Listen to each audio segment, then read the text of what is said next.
to get in position like this as if you're going to do a lunge. The back leg is the one I'm stretching.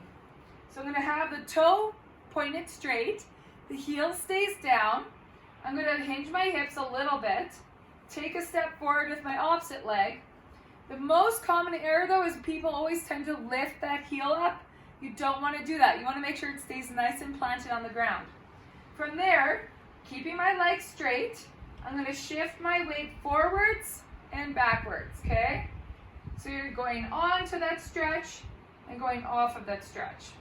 So what you can also do to make this stretch a little bit different is you can take a step more that way with the foot. So now we're getting more of the lateral gastrocs, which is your outside gastrocs. All right, we're going to come back to the front, going nice and forwards, on and off.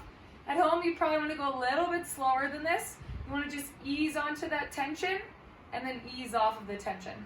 And then we're going to take a step actually across like this. And then we're going to go on to that stretch. Woo! Make sure you have your balance and off that stretch. So that's the dynamic gastroc stretch for the calf.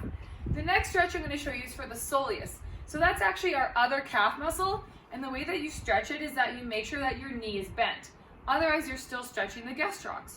So same exact thing. We're going to stretch this back leg here.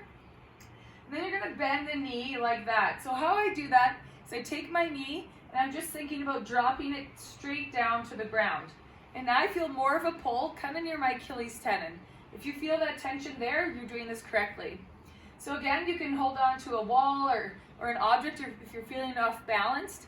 But otherwise, you just sit and hold this stretch. I would recommend 3 sets of 30 seconds and then gradually work your way up to a minute if possible. And I like to pair those two stretches back to back. So for example, pretend it's been a minute. I'm still in the same posture and I just start doing my dynamic gastroc stretch again, keeping the legs straight. So again, you can pair those back to back. The next stretch I have is for our ankle planterflexion, which means when our ankles point down like that, it's going to help stretch the front of your shins. So if you have shin splints or if you get shin pain, this is a great one for you. I'm going to show you on the ground. Okay, so what we'll do is you want to have your feet flat like that. So start in a nice position with your hands on the ground and slowly increase your weight onto your ankles. Okay, some of you might get pain here, and if you do, then you're just going to bring your weight back forwards. But right now, I don't really feel any of the stretch, so I'm going to keep shifting my weight back. I'm going to even come upright. And I'm still not feeling that ton of a stretch. So if you're the same as me, grab a pillow. Sorry, Kit Kat. And then you're going to get those ankles on top of the pillow. So now, same thing again. I'm going to slowly lean my weight back onto those ankles.